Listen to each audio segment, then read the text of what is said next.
আজকের এই ক্লাসে আমরা ফিউচারের উপরে বাক্যগুলোকে ট্রান্সলেট করব। দেখো সহজভাবে আমি গল্পটি লিখব, আমি গল্পটি লিখতে থাকবো, লিখতে থাকবো।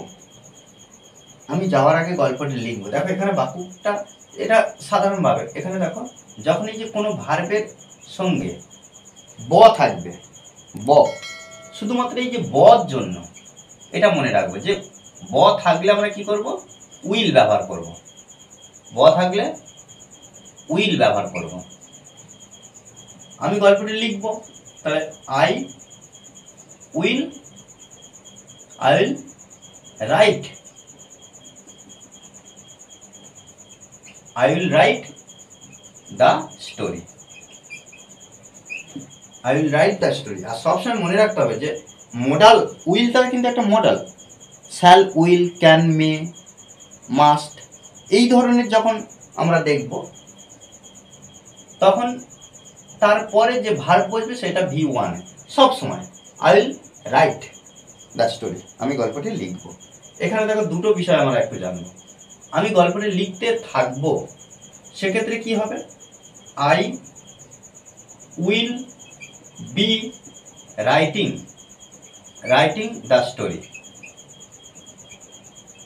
দেখো I will be writing the story হয়ে গেল।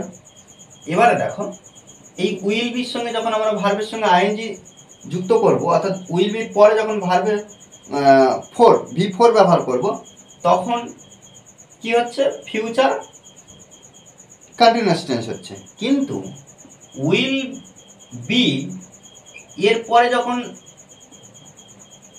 অ্যাডজেক্টিভ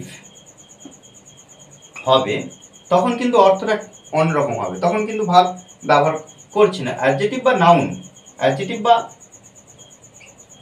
নাউন ব্যবহার করব। তখন অর্থটা কি হচ্ছে, যে দেখো I will be a doctor. দেখো একটা প্রফেশনের নাম, দেখো আই উইল বি, তখন উইল বির অর্থ কি চলে আসছে, উইল বি হব। দেখো উইল বি মানে হব, তাহলে আমরা এখানে বলতে পারি কি, I will be a doctor, আমি ডাক্তার হব। আমি যাওয়ার আগে গল্পটি লিখব। দেখো I will have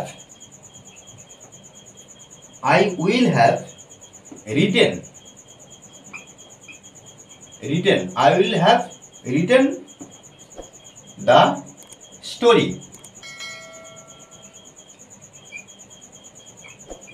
before I go. দেখো I will have written the story before I go, আমি যাওয়ার আগে গল্পটি লিখব।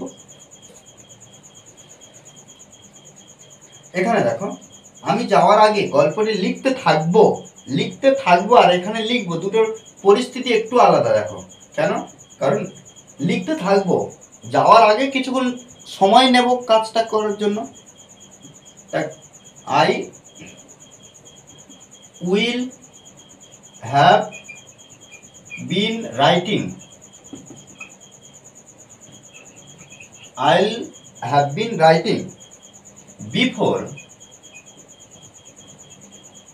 before I go. আমি 1 ঘন্টা ধরে গল্পটি লিখতে থাকবো, তাহলে দেখো I will